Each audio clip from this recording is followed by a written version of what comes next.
Салам, бизде бүгүн кечки тамакка эмне бар? Эгерде бул суроо сизди өзүңүздү дүйнөдөгү мыкты ашпозчу деп эсептебегениңиз үчүн ыңгайсыз абалга түшүрүп аткан болсо, сыналыңыздагы баардык кулинардык шоу программаларды өчүрүңүз дагы бул жакты караңыз. Мен сиздер менен айрым кулинардык кеңештерди бөлүшө кетейин деп атам. Буларды көрүп чыккан соң, сиз оңой жана даамдуу тамак жасап каласыз.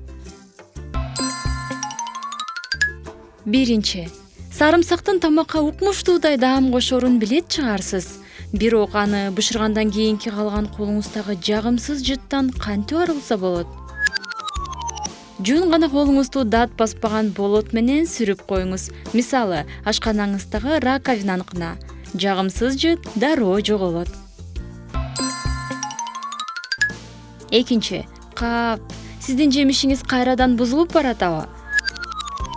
Жемиштериңиз бузулбай жакшы сакталуусу үчүн 3 стакан сууга 1 стакан алма уксусун кошуп аралаштырыңыз. Андан кийин аралашмага жемишиңизди салып 5 мүнөткө коюп коюңуз. Анан аларды кагаз сүлгү менен сүртүп койсоңуздар болот. Үчүнчү, эгерде сиз зефирдин сүйүүчүсү болсоңуз, анда сиз аны жумшак жана таттуу кылып сактоо жолун сөзсүз билүүңүз керек. Бул учурда сиз болгону аны күрөң шекер салынган банкага гана салып коюңуз. Эми сиз аны аныныраак жесеңиз болот. Бирок чынында зефирди эч ким ананкага калтырбайт го дейм. Төртүнчү, балыкты грилге бышыруу аябай оор. Себеби ал гриль торуна жармашып, майда бөлүктөргө бөлүнө баштайт. Бул учурда сиз гриль торуна лимон тилимдерин коюп алсаңар болот. Балык лимон ароматын сиңирип алат да, өзү дагы бүтүн калат. Бешинчи, эгерде сиз өткөргүчтөн бир нерсе өткөргүңүз келип жаткан болсо, өткөргүчтү майлап алыңыз. Мындай ыкма менен өткөрө турган продуктуңуз өткөргүчтөн ары бери жеңил кыймылдайт да, тешиктерине да тыгылбайт. Алтынчы, продуктуну тоңдуруу үчүн пакетке салып коюу оңой да, туурабы? Бирок кезек балмуздак сыяктуу жумшак нерселерге келгенде бир аз татаалыраак боло калат. Сизге жардам. Жумушту жеңилдетүү үчүн пакетти мискейге салып алыңыз. Мындай жол менен аябай жеңил боло калат. Жетинчи, ашкананын баарын кирдетпеш үчүн дарбызды мындай жол менен кесиңиз. Алгач аны горизонталдык сызыгы боюнча тең бөлүп алыңыз. Андан кийин аны бардык жагы бирдей бөлүктөргө туурап алыңыз. Анан ал тилимдерди кол менен баса туруп, буга чейин кескениңизге перпендикулярдуу кылып кесиңиз. Ушундай жол менен сиз жагымдуу дарбыз кубиктерине ээ болосуз. Сегизинчи, эгерде сиздин фигураңызга коркунуч жаратпай турган балмуздак жегиңиз келеби? Анда бир банка йогуртту алыңыз дагы муздаткычтын тоңдуруучу бөлүмүнө салып коюңуз. Бат жана даамдуу десертиңиз даяр. Тогузунчу, күрөңгүрүч бул аябай пайдалуу дан өсүмдүгү жана даамдуу гарнир. Эгерде сиздин аны даярдаганга убактыңыз жок болсо, суу коюңуз дагы бир түнгө калтырып коюңуз. Эртең менен аны бат эле бышырып аласыз. Онунчу, пастаны даярдап жаткан учурда аны сковородкага салып, соус менен 1 мүнөттөй кууруп алыңыз. Мындай жол менен соус макарондорго сиңип кетет дагы, бир топ даамы жакшы болуп калат. 11.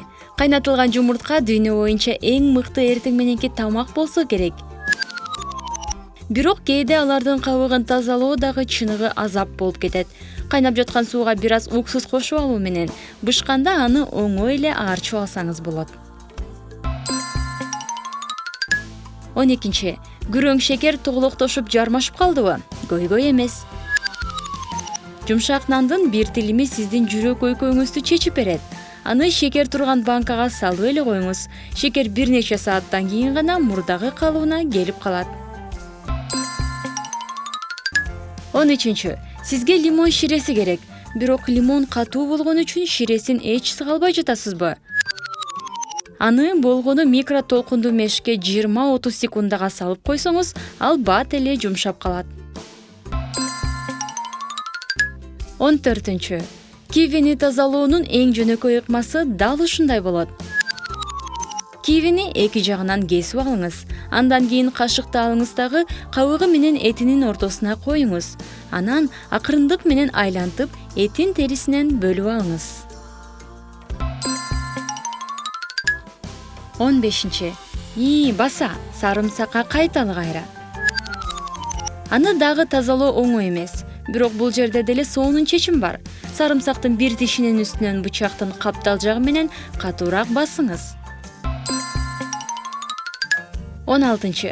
Эгерде сиз авокадону тең экиге бөлүп алган болсоңуз, анан анын экинчи жарымы карайып кетпесин десеңиз, анын үстүнө лимон ширесин тамчылатып коюңуз же тамак майынан сүйкөп коюңуз. 17. Жаңы бойдон сактоо жана тамак даярдоо убактысын үнөмдөп калуу үчүн кинза, петрушка, базилика жана ушул сыяктуу көк чөптөрдөн кубиктерди жасап алыңыз. Аларды майдалап туурап алыңыз дагы муздаткычтагы муз салынган ячейканын ичине салып коюңуз. Анын үстүнөн жаңы сыгылган зайтун майын кошуп коюңуз. 18. Көк чөптү жаңы бойдон сактоонун дагы бир жолу. Аны бутагы менен алыңыз дагы банкага суу куюп, гүл сыяктуу ошонун ичине салып, муздаткычка коюп коюңуз. 19. Эгерде сизге тамак даярдоо үчүн бир нече тамчы гана лимон ширеси керек болуп жаткан болсо, лимонду толугу менен кеспеңиз. Болгону бычак менен анын кабыгынан кичинекей гана тешикти жасап алыңыз дагы канча керек болсо, ошончо тамчы шире сыгып алыңыз.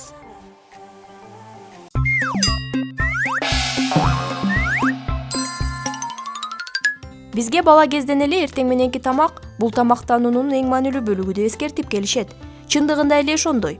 Бирок эртең мененки рационго эмнени жесе болот жана эмне жегенге болбойт? Бул албетте олуттуу суроо. Организмибизди пайдалуу тойгузуучу микроэлементтер менен толтуруучу эртең мененки тамактар ошол эле ден соолугубузга эң коркунучтуу зат болуп чыга келүүсү мүмкүн. Эгерде эртең мененки тамак катары жегенге болбой турган 10 азык тууралуу билбей туруп, эртең менен тамак канчалык деңгээлде зыян экенин уксаңыз, таң калат болушуңуз керек деп ойлойбуз. Анда кеттик. 1. Колбаса менен жасалган бутерброд.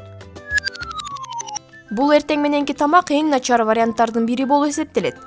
Себеби ал организмге көптөгөн май жана калория алып келет. Бутерброддо пайдалуу заттар дээрлик жокко эсе. Эгер сиз бутерброддорго көнүп калган болсоңуз жана алардан таптакыр баш тарткыңыз келбей жаткан болсо, анда аны пайдалуу жана азыктандыруучу кылып жасап алса болот. Мисалы, батонду кара буудайдан жасалган нанга, ал эми колбасаны сырга же аз калориялуу начинкаларга алмаштыруу менен. 2. Эт азыктары, колбасалар, сосискалар, ышталган эттер, бекон жана паштет. Бүткүл дүйнөлүк саламаттык сактоо уюму кайра иштетилген этти колдонуудагы ден соолукка тийген коркунучтун деңгээлин салыштырып көрүшкөн. Алар аны тамеки чегүүдөгү зыян менен салыштырып көрүштү. Эксперттер кайра иштетилген эттер ичеги рагы коркунучун аябай эле жогорулатарын аныкташып, бир күнгө бул сыяктуу азыктарды колдонуунун деңгээлин 50%га чейин азайтуу керектигин эскертишти. Эгерде сиз псориаз, экзема жана ушул сыяктуу көйгөйлөргө кабылгыңыз келбей жаткан болсо, анда мыктысы колбаса же сосискаларга салыштырмалуу пайдалуураак бир нерсе тандаганыңыз оң. Баса, эртең мененки тамакка эмне жесе жакшы болору тууралуу бир аз кечирээк сөз кылабыз. Ал эми биз болсо уланда берели. 3. Апельсиндер. Ач карынга апельсин жеп ала турган болсоңуз, аллергия же гастрит оорусуна кабылууңуз мүмкүн.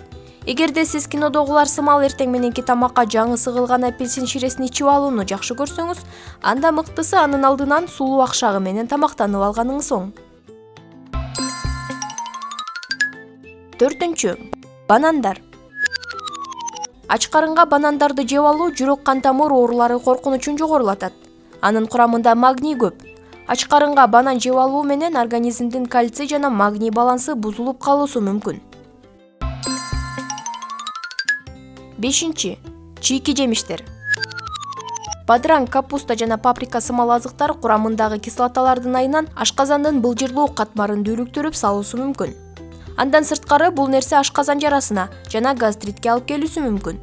Бул чыгарылышты даярдап жатып, деги эртең менен эмне жесе болот деп ойлонуп кеттик. Келгиле тизмени алга карай уланта берели анда. 6. Муздак суусундуктар. Мындай суусундуктар эртең менентен баштап эле тамак сиңирүү кызматын кыйындатат. Ошондуктан бир аз жылуу бир нерсе ичип алган жакшы. Мисалы, бир аз чай ичип алууга болот. 7. Таттуулар. Ойгонгондон кийин өт шекерди талкалоо үчүн керектүү көлөмдөгү инсулин бөлүп чыгарууга даяр эмес болот. Бул нерсе кандагы шекердин жогорулап кетүүсүнө алып келет. Андан сырткары шекер кислоталык шыйлоочтук балансты бузууга жөндөмдүү кислота пайда кылуучу продукт болуп эсептелет. Ошондуктан эртең менен шекерди бир аз азайтыңыз. Деги эле чынында такыр эле жебей койсок деле болот. 8. Кофе. Эртең мененки ритуалыңызды өзгөртүүңүз керек деп айтмакчыбыз. Ач карынга кофе ичип алуу ашказандын былжыр челин дүүлүктүрүп жиберүү менен ашказан суюктугунун ашыкча бөлүнүп чыгуусуна өбөлгө түзөт. Бул нерсе гастритке алып келүүсү мүмкүн. Ошондуктан кофеңизди ананкыга жылдырып койгонуңуз оң. 9. Сарымсак, консервалар жана сүрсүлгөн тамактар. Ошондой эле ач карынга сарымсак жеген дагы зыяндуу экенин эскерте кетүү керек. Ал гастроспазмга алып келет. Сүрсүлгөн азыктардын сүйүүчүлөрү ушунчалык көп болгонуна карабастан, негизи эле консерваланган жана сүрсүлгөн азыктарды бир гана эртең менен тамакка эмес, деги эле колдонбой коюу керек экенин эскертип койсок болот. Ал эми азыр болсо, акырында эртең мененки тамакка жесе жакшы боло турган 10 тамакты айта кетсек. Албетте эң жөнөкөйү бул суу. Организмибизде зат алмашууда эң керектүү болгон азык суу запасы менен сөзсүз толтуруп туруу керек. Ошондуктан таңды 1 же 2 стакан суусуз баштагандан качыңыз. 15 мүнөттөн кийин гана сиз табич жана сергектик булагын сезе баштайсыз. Ушундай жол менен организм сизге эмне керек болсо, алганын жана тамактанууга даяр экенинен кабар берет. Ошон үчүн эстеп алыңыз, эртең менен тамактанаар алдында 1 стакан суу ичкенди унутпаңыз. Жумурткалар белоктун, А витамини жана темирдин булагы болуп саналат. Белоктун артынан жумурткалар бизге токтук сезимин тартуулашат жана күн ичинде азыраак калория коротууга өбөлгө түзүшөт. Ошол эле учурда жумурткалар даярдоого оңой болгон кымбат эмес продукт. Анан дагы эң башка өзгөчөлүк, жумурткаларды дээрлик 20 ыкма менен даярдаса болот. Ошондуктан бул азыктан сиз эч качан тажабайсыз. Кара буудай наны же башкача айтканда кара нан. Кара нан көп сандаган көмүртекке ээ жана көп убакытка чейин ток кармайт. Батондордон айырмаланып, кара нандын курамында витамин жана пайдалуу микроэлементтердин саны көп. Ошондуктан батонду мындан кийин колдонуудан чыгарып, кара нан сатып алыңыз. Сыр. Сырдын курамында кальций жана белок бар. Ачкыл мөмөлөр жана помидор менен жакшы айкалышат. Эртең мененки тамактардын көбүндө сыр бар. Андыктан сырды дагы эртең мененки рационуңузга кошуңузду сунуштайбыз. Йогурт жана кефир. Алардын курамында да белок жана кальций көп болгондуктан тамак сиңирүүнүн нормалдашуусуна өбөлгө түзөт. Иммунитетти жана стресске туруктуулукту жогорулатат. Эгерде сиз дагы деле бул тизмени жазып жаткан болсоңуз, анда анын катарына тоок этин да кошуп коюңуз. Бул азыктагы белоктун мыкты булагы. Ошондой эле анын курамында дээрлик май жана көмүртек жок. Андан сырткары эртең мененки тамакка кайнатылган тоок этин жесеңиз, ал тоюмдуу жана фигураңызга коопсуз болот. Анан албетте бал. Балдын организмге тийгизген пайдасы тууралуу дээрлик баарыбыз эле билсек керек. Бал дагы эртең мененки тамактардын рецепттеринде көп кездешет. Ал блинчик, ботко, быштак жана тост менен жакшы айкалышат. Анын курамындагы фруктоза организмибизди көмүртек, тагыраагы энергия менен жабдып коет. Антисептиктер вирус жана бактериялар менен күрөшүүдө жардам берет. Жалпылап алганда бал бул сонун азык. Эми болсо түнкүсүн жегенге болбой турган нерселер жөнүндө сөз кылабыз. Жана алгач эмнеге түнкүсүн тамактанууга болбой турганы тууралуу айта кетсек. Түнкүсүн уйку учурунда тамак сиңирүү процесси акырындап кетет. Ошондуктан уктаардын астында жеп алган тамагыңыз дээрлик таң атканга чейин аш болбой калат жана ал жөн гана ошол жакта чирей берет. Эгерде жатаардын алдында көбүрөөк тамак жеп алсаңыз, эртең менен шишип калганыңызды байкайсыз. Эртең менен ашказаныбыз баарын аш кылып салуусу керек. Бирок койгонуп алгандан кийин ал нерсени аткаруу ашказаныбызга оңой эмес экен. Анын жыйынтыгында каныбызга кирип кете турган токсиндер пайда боло баштайт. Анан ошонун артынан шалдыроо, иммунитеттин начарлоосу, Ошондуктан уктарга 2 саат калганга чейин тамакты жеп алыңыз. Андан кийин жебегенге аракет кылыңыз. Эгер уктар алдында ушунчалык тамак жегиңиз келип жатса, эмне кылуу керек? Эң акыркы мүмкүнчүлүккө чейин күтүү керек. Ачкалыктын узак убакытка созулган паузалары организмге запастарды камдап коюу сигналын берет. Бирок ачка уктап калуу сиздин уйкусуздукка алып келүүсү мүмкүн. Сизди уктардан 3 саат мурда тамактанып алуу куткаруусу мүмкүн. Бул майсыз пыштак кошулган өмө жемиш салаттары, 1 стакан сүт, крекер же сыр. Бирок эч ким мындай жол менен тамактанбаарын баарыбыз билебиз да. Ошондо уктардын астында бир нерсени тарс эттирип алып жаткыңыз келип атса, эмне кылыш керек? Анын албетте жолдору бар. Ошондуктан калориясы такыр жок азыктарды тандаганыңыз оң. Алмалар. Алма ашказан жана ичеги тракттын иштешин нормалдаштыруучу өзгөчөлүккө ээ. Холестериндин деңгээлин азайтып, арыктоого өбөлгө түзүшөт. Бирок эгер ашказаныңызда айрым көйгөйлөр бар болсо, алар жел пайда кылышы мүмкүн. Тагыраагы сиз уктап жатып, жел чыгарып коюңуз мүмкүн. Андан сырткары цитрус мөмөлөрү. Бирден ашпаган мандарин же апельсин сунушталат. Курамында тамак сиңирүүнү жакшыртуучу С витамини жана клетчаткалар бар. Бирок ал дагы ашказан оорулары бар адамдарга сунушталбайт. Сельдерей. Бул азыктын калориясы төмөн. Аны сабиз салаты менен чогуу же фреш кылып колдонсо да болот. Бирок сельдерей кош бойлууларга сунушталбайт. Ошондуктан эгерде сиз кош бойлуу болсоңуз жана бул чыгарылышты көрүп жаткан болсоңуз, тизмегиңизден сельдерейди дароо өчүрүп салыңыз. Айран. Бул азык жеңил сиңет, ичегилериңизге мыкты таасир берет. Курамында кальцийдин көлөмү көп. Ал эми бул микроэлемент караңгыда, уйку учурунда бат сиңет. Айран тынчтандыруучу өзгөчөлүккө ээ. Аны уйкусуздукка каршы профилактика катарында ичсе болот. Бирок ашказандын ашыкча ачкылданып кетүүсүнө жол бербеңиз. Болбосо кайра эле көбүрөөк жел чыгара баштайсыз. Биз болсо бүгүнкү чыгарылышты сиздерге жакты деп үмүттөнөбүз жана кимдир бирөө үчүн пайдалуу болду деп ишенебиз. Андыктан болгон күчүңүз менен лайк басып, каналыбызга катталганды унутпаңыз. Жана биздин каналдагы эң пайдалуу жана жаңы видеолорду өткөрүп жибербөө үчүн коңгуроону да баса кетсеңиз жакшы болот. Көңүл бурганыңыздар үчүн чоң рахмат.